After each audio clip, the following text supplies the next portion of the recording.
സ്നേഹത്തോടെ ആമിനാസ് അടുക്കളയിലേക്ക് സ്വാഗതം. എല്ലാവർക്കും സുഖം തന്നെയല്ലേ? അപ്പോൾ ഇന്ന് ഞാൻ നിങ്ങളുടെ മുന്നിൽ കൊണ്ടുവരുന്നത് നല്ലൊരു എന്താ പറയുക ഒഴിച്ചുകറിയാണ്. അത് എങ്ങനെയാണ് ഞാൻ തയ്യാറാക്കുന്നത് എന്നുള്ളത്. അപ്പോൾ വെണ്ടക്ക പല ആളുകൾക്കും ഇഷ്ടമില്ലാത്തവരുണ്ട്, കുറേ പേർക്ക് ഇഷ്ടമുള്ളവരുണ്ട്. അപ്പോൾ വെണ്ടക്ക ഇഷ്ടമില്ലാത്തതെന്ന് വെച്ചിട്ടുണ്ടെങ്കിൽ നമുക്ക് അതിൻ്റെ വഴുവഴുപ്പൊക്കെ ഉള്ളതുകൊണ്ടാണ് പല ആൾക്കാർക്കും ഇഷ്ടമില്ലാത്തത്. അതെങ്ങനെയാണ് ഞാൻ തയ്യാറാക്കുന്നത് എന്നുള്ളത് അപ്പോൾ എല്ലാവർക്കും ഇഷ്ടപ്പെടുന്ന രീതിയിലാണ് ഇന്ന് ഞാൻ തയ്യാറാക്കുന്നത്. അപ്പോൾ നമുക്ക് നേരെ കിച്ചണിലോട്ട് പോയാലോ? അപ്പോൾ വരും.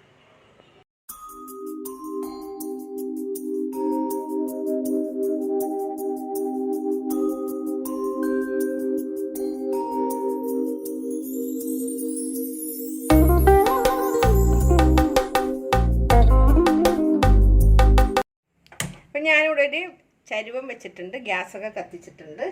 ഇതിലോട്ട് നമ്മൾക്ക് കുറച്ച് വെളിച്ചെണ്ണ അങ്ങോട്ട് ഒഴിച്ചു കൊടുക്കണം. അപ്പോൾ പാത്രമൊക്കെ ചൂടായിട്ടുണ്ട്. ഇതിലോട്ട് നമുക്ക് കുറച്ച് വെളിച്ചെണ്ണ അങ്ങോട്ട് ഒഴിച്ചു കൊടുക്കാം.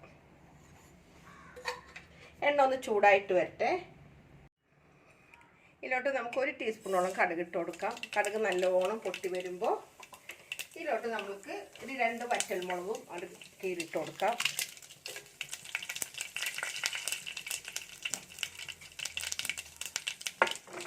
ഒന്ന് പൊരിഞ്ഞ് വരുമ്പോൾ നമുക്ക് ഇതിലോട്ട് ഈ വെണ്ടക്ക ഇതുപോലെ നുറുക്കിയത് നമുക്ക് ഇതിലോട്ട് ഇട്ട് കൊടുക്കാം.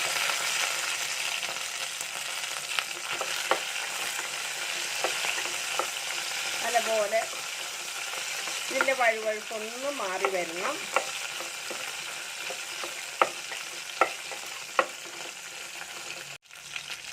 ഇതിലോട്ട് ഞാനൊരു കുറച്ച് ഒരു പിഞ്ച് നല്ല ജീരകം ഇട്ട് കൊടുക്കുന്നുണ്ട് ഇതിൻ്റെ കൂടെ തന്നെ കേട്ടോ. അതും ഇതിൻ്റെ കൂടെ തന്നെ കിടന്നിട്ടൊന്ന് മൊരിഞ്ഞ് വരുമ്പോൾ നമ്മൾ ഇതിലോട്ട് ഒരു സവാള കണ്ടില്ലേ നീളത്തിലരിഞ്ഞതാണ്, അതും കൂടെ ഇട്ടിട്ട് അതും നല്ലപോലെ ഇതിൽ കിടന്നിട്ടൊന്ന് വാടി വരണം.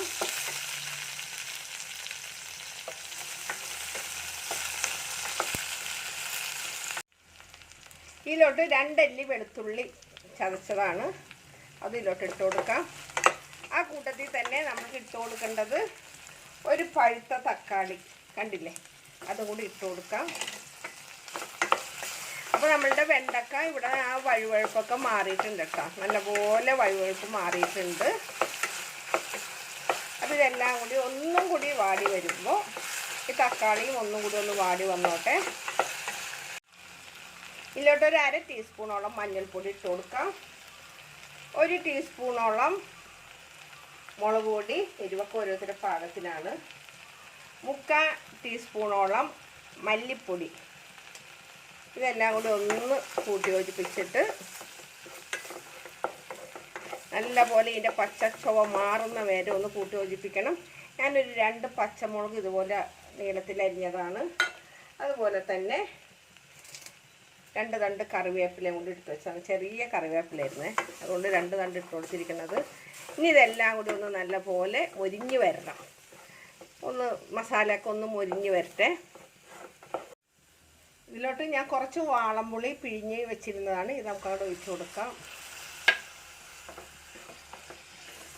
വാളംപുളിയുടെ കൂട്ടത്തിൽ തന്നെ നമുക്ക് കുറച്ച് ചൂടുവെള്ളം ഒഴിച്ചു കൊടുക്കണേ. പച്ചവെള്ളം ഒഴിച്ചേക്കരുത്, ചൂടുവെള്ളം ഒഴിച്ചു കൊടുക്കണം. ഞാൻ തീ കുറച്ച് വെച്ചിരിക്കുകയാണ്. നല്ലപോലെ ഒന്ന് മിക്സ് ചെയ്തതിന് ശേഷം നമുക്ക് കുറച്ച്, ഇതുവരെ നമ്മൾ ഉപ്പിട്ട് കൊടുത്തിട്ടില്ല, കുറച്ച് ഉപ്പിട്ട് കൊടുക്കാം. എന്നിട്ട് നമുക്കിതൊന്ന് അടച്ചു വയ്ക്കാം. നല്ല പോലെ ഒന്ന് തിള വരട്ടെ. അപ്പോൾ ഇവിടെ നല്ല പോലെ തിള വരുന്നുണ്ട് കേട്ടോ, കണ്ടില്ലേ? അപ്പോൾ നമ്മൾക്ക് ഇതൊന്ന് ഒരു എന്താ പറയുക, ഒരു 2-3 മിനിറ്റ് ഒന്ന് തുറന്ന് വെച്ചിട്ടൊന്ന് തിളപ്പിച്ചെടുക്കാം. അപ്പം നമ്മളുടെ കറി ഇവിടെ റെഡി ആയിട്ടുണ്ട് കേട്ടോ, കണ്ടില്ല? നല്ല കുറുകൻ. ഇനിയിപ്പോൾ ഇതൊന്നും കൂടി ഗ്യാസൊക്കെ ഓഫ് ചെയ്തിട്ട് വരുമ്പോൾ ഒന്നും കൂടി ഇത് കുറുകി വരും. അപ്പോൾ ഇതിൻ്റെ ഉപ്പും പുളിയൊക്കെ ഞാൻ നോക്കിയതാണ് കേട്ടോ. അപ്പോൾ നമുക്കിനി കൂടുതൽ ഒന്നുമില്ല ചെയ്യാനായിട്ട്. അപ്പോൾ എൻ്റെ വീഡിയോ എല്ലാവരും കാണണം, സപ്പോർട്ട് ചെയ്യണം. ഇഷ്ടപ്പെട്ടാലൊക്കെ ഒന്ന് ഷെയറും, വീഡിയോ തുറക്കുമ്പോൾ തന്നെ ഒന്ന് ലൈക്ക് ചെയ്യാൻ നിങ്ങൾ മറക്കരുത് കേട്ടോ. പല ആളുകളും മറന്നു പോകുന്ന ഒരു കാര്യമാണ് ലൈക്ക് ചെയ്യൽ. ഇനി നിങ്ങൾ ഇഷ്ടപ്പെട്ടില്ലെങ്കിൽ നിങ്ങൾ അൺലൈക്ക് ചെയ്തോ, ഒരു പരാതി ഇല്ല കേട്ടോ എനിക്ക്.